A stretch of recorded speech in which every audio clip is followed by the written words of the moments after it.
আগস্টের পর আওয়ামী লীগের সরকারের চাঁদাবাজি লোক এখন পালিয়ে গেল, এখনো চলছে চাঁদাবাজি। তো চলুন দেখে আসা যাক পরিবহন ক্ষেত্রে কিভাবে চাঁদা আদায় হচ্ছে। তো সাভার পরিবহনের প্রতিটি গাড়ি সদরঘাট প্রদক্ষিণ করলেই নিতে হবে 280 টাকা। ভুল হলে বেতনের টাকায় গুনতে হবে জরিমানা।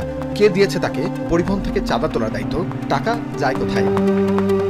এটা সড়কে ঢাকা সড়কে এটা কি গাড়ি চালালে চাঁদা দিতে হয়? সড়কে যে একটা খরচ আছে সে খরচটা আমাদের দিতে হয়। আমার না তো, আমি যখন কাজ করি, আমি তো জব করতেছি, যেমন আপনি একটা জব করতেছেন। এখানে 280, গাবতলি 450, 450 আর এখানে হলো 280। হ্যাঁ, এটা তো টাকাই না। হ্যাঁ, এগুলো তো টাকাই না, ৭৬ কোটি টাকা করে টাকাই না। এরকম সদরঘাট গলি থেকে একটু বেশি টাকা ওঠে। টাকা না দিলে ঘোরে না গাড়ির চাকা। মামলা হামলা তো আছেই, জানালেন পরিবহন চালকরাই। 5 আগস্টের পর বিএনপির রাজনীতির সাথে যুক্তরাই নাকি দখল করে নিয়েছেন সদরঘাট বাস টার্মিনাল। পালিয়েছে আওয়ামী লীগের সাথে যুক্তরা। সরকার থাকতে চাঁদাবাজি হচ্ছে, এখন কেন চাঁদাবাজি চলে? সংস্কারের কথা বলে যে সংস্কার দেশে চালাইতেছে, এটা আসলে বাস্তবায়নে উল্টাটা। প্রতিদিন 150টি থেকে 170টি সাভার পরিবহনের গাড়ি থেকে 280 টাকা করে তোলেন এই ব্যক্তি।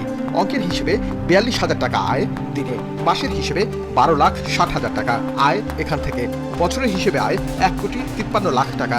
আজমেরি ভিক্টর সহ মোট 6টি গাড়ির রুট পারমিট রয়েছে সদরঘাটে। তাহলে 9,19,00,000 টাকা শুধু আয় হয় সদরঘাটের পরিবহন সেক্টর থেকে। টিআইবির হিসেব, দেশের যাত্রী পরিবহন সেক্টর থেকে প্রতি বছর 1,000 কোটি টাকার বেশি চাঁদা ওঠে।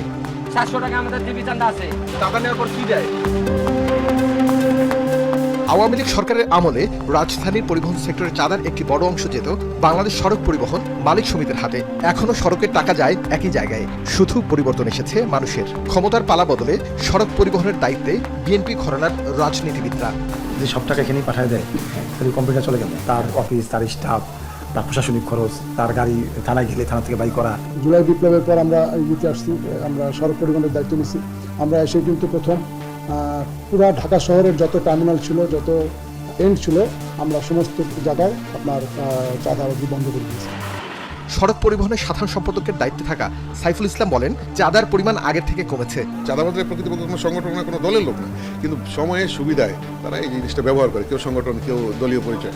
আমরা পরিষ্কারভাবে বলছি, এই চাঁদাবাজের বিরুদ্ধে আমরা আছি।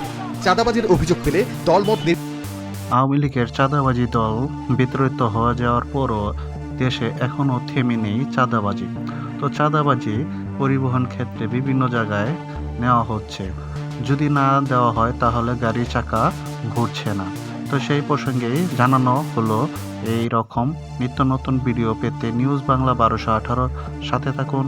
আমি পলাশ এই মুহূর্তে বিদায় নিচ্ছি।